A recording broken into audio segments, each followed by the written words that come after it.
What is a true fact so baffling, it should be false?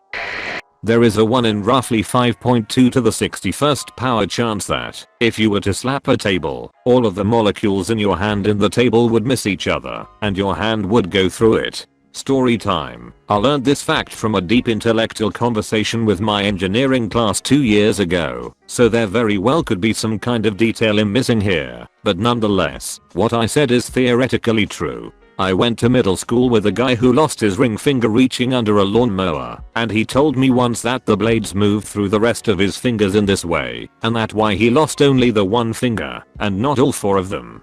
Hey, you lost a finger. Nah, I saved 4. I can see how that would make them feel better. Sounds like your friend misremembers.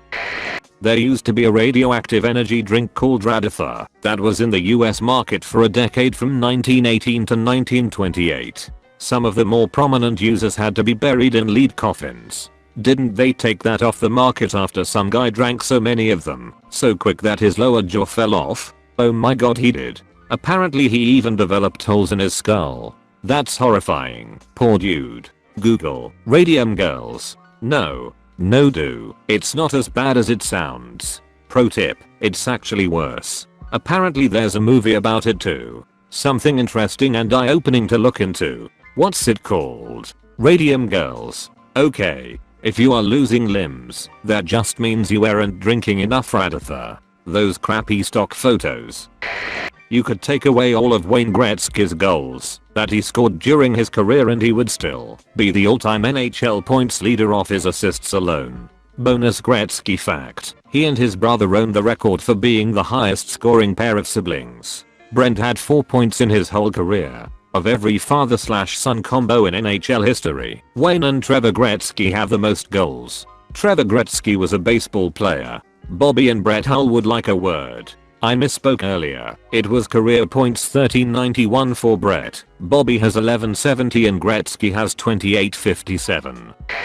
The youngest mother to give birth became pregnant at 4 years old. She's still alive and resides in Lima, Peru apparently. Lina Medina had a rare condition whereby her body went through puberty very early, making it possible for her to conceive a child.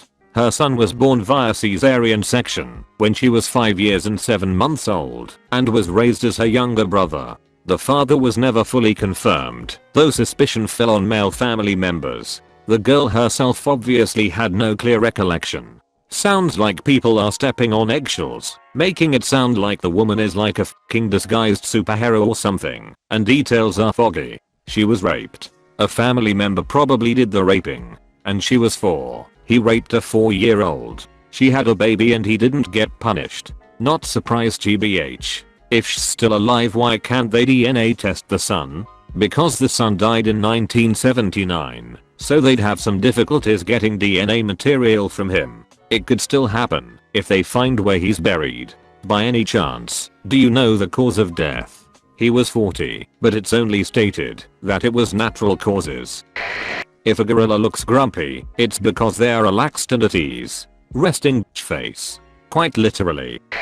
You can boil water in a paper cup over an open flame. One too many bets on camping trips saying I could put a styrofoam cup in the middle of the campfire and it would not burn.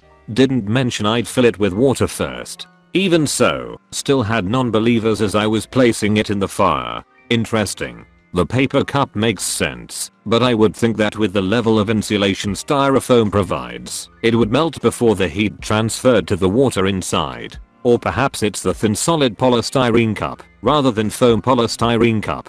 Yeah, those would just crumble and burn. It should burn down to the water level. Now, I mean if it's submerged in flames maybe. My chemistry teacher used them in very hot environments as a budget calorimeter. Styrofoam works too. That's even more impressive. That's why I be sipping straight gas when I mix my purple drink. The gravity of black holes is so great that it literally bends light around the black hole, so that if you could somehow stand close enough to a black hole and look straight ahead, you would actually see the back of your own head. Finally I could shave my own neck. Right. I feel this too much. I've cut my own hair for over a decade, but still am not 100% self-sufficient at it. Yeah, but still end up doing that thing with your hand, where you get confused on the angle you're trying to make lol. I hate it so much. A morbidly obese person can survive with absolute starvation without any sickness or feeling ill, under close control. There have been studies since 60s. There is a patient in 1973 who went under a 382-day starvation diet for therapeutic purposes under close control with only vitamin and mineral supplements and water intake without protein, carbohydrate or fat intake, no food at all. Dropped from 207 kilograms to 88 kilograms and maintained it. After a follow-up checkup 5 years later, the patient was 96 kilograms, stabilized. Prolonged fasting had no ill effects. If anybody is curious about the article, the PubMed ID is PMC 2,495,396. Fixed autocorrect. Keep in mind for anyone tempted to imitate, multiple others attempted this after him and wound up dead. Do not try this at home. It requires very strict supervision.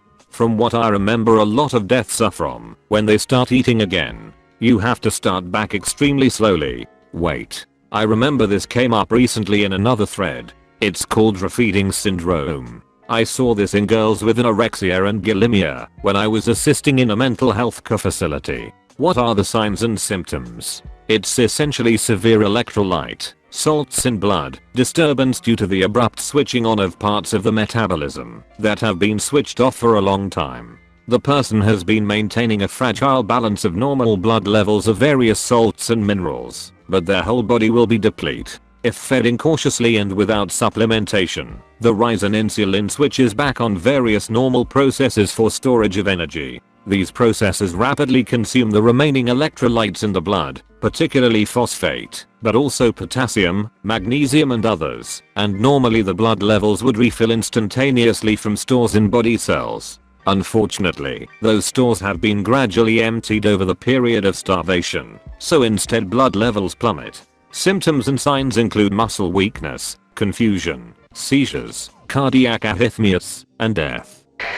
People were deliberately infected with malaria to cure their syphilis, and the man who developed this treatment, Julius Werner Jauregg, received the Nobel Prize for it. The extremely high fevers of the malaria infections killed the syphilis bacteria, then the patients were cured of the malaria using quinine. I mean, there was no antibiotics at the time and syphilis was extremely dangerous and life-threatening. It was novel, and it worked most of the time. Arsenic also worked, and cleared up your parasitic infections too. It also inoculated you from acute arsenic poisoning when your rival wanted to take you out. Actually, both cups were poisoned. Sounds like literally the worst time though. That's some World War Z shit. Only most of the time. TBF, modern medicine works most of the time. I mean, I'm sure there were some cases of syphilis where the fever caused by the malaria simply wasn't high enough, or the specific syphilis bacteria were more heat resilient, or even that the quinine trying to treat the malaria failed. Shit happens. Or the fever killed them. More people died making the V2 rockets during World War II than were killed by them. Another fun fact about V2 rockets. Germany was facing a large issue with rocket fuel shortages during the project because people kept drinking it. The fuel was made from 70% ethyl alcohol and 30% water, distilled from potatoes. It was the most economically viable fuel at the time, since they were already very low on other fuels. To stop workers from drinking it, they denatured the alcohol, essentially poisoning it, but people kept drinking it anyways, and getting extremely ill. This simply caused people to start leaving the V2 program, suggesting that they were only in it for the free alcohol. This also means that any alcohol over 70% ABV is stronger than actual WW2 rocket fuel. During Prohibition in the US, people started drinking industrial alcohol and hardcore prohibitionists insisted that it be denatured by the addition of methanol. The strategy actually backfired because people saw that guys who committed the only crime of sneaking a little banned drink were being punished with blindness and death. Temperance movement folks couldn't care less. In fact, weren't they those hardcore prohibitionists who lobbied for it? So, just like drug prohibition. Less harmful and deadly than drug prohibition, of course. How so? Alcohol prohibition lasted a relatively short time and was not a global prohibition. While organized crime thrived during that time, which of course led to violence and corruption, it pales in comparison to the violence we experience around drug prohibition today. Black market drug trade is the fuel for gangs and cartels to continue killing each other around the world then, and it continues now.